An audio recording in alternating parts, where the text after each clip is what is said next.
இன்னும் ஒரு 120 நாள் தான் இருக்குது. சரிங்களா? அதை வந்து நமக்கானதாக கரெக்டாக பயன்படுத்திக்கணும். ஏன்னா கண்ணை மூடி கண்ணை திறக்கிறதுக்குள்ளே அந்த 120 நாள்ன்றது வந்து போயிடும். சரிங்களா?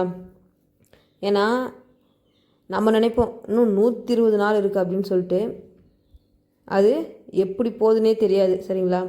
அதுவும் இந்த ஹவுஸ் ஒய்ஃபாக இருந்துட்டு எக்ஸாம் ப்ரிப்பேர் பண்ணுறவங்களுக்குலாம் இப்போ ஆச்சு. ஏப்ரலில் வந்து எக்ஸாம் கால்ஃபர் பண்ணிடுவாங்க. உடனே ஏப்ரல் பாதியிலேருந்து பிள்ளைங்களுக்கு லீவ் விட்டுருவாங்க.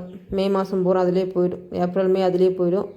ஜூனில் கல்யாணம் அது இதுன்னு பாதி பயமே வந்துடும் அவங்களுக்கு. ஏன்னா ஜூலை 13 எக்ஸாம் இல்லை.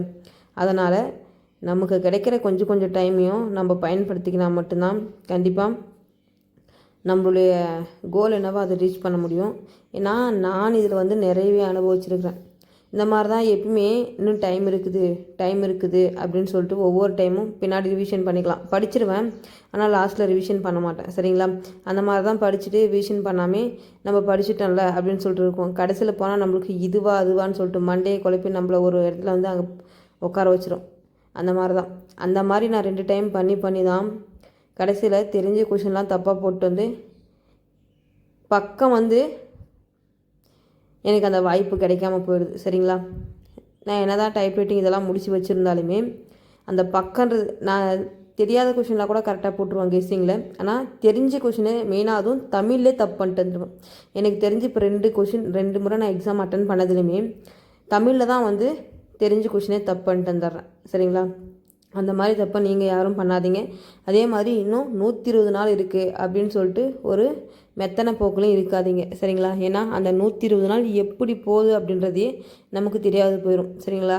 ஏன்னா இப்போ ஹவுஸ் ஒய்ஃபுங்களுக்கெல்லாம் அந்த சுச்சுவேஷன்ன்றது எப்படி எந்த நேரத்தில் வருவோம் அப்படின்றதே தெரியாது. சரிங்களா? ஏன்னா தினசாக பிறக்கும் புதுசாக ஒவ்வொன்றா. அதனால தான் சொல்கிறேன், நீங்கள் பார்த்து உஷாராக இருந்துக்கோங்க. சரிங்களா?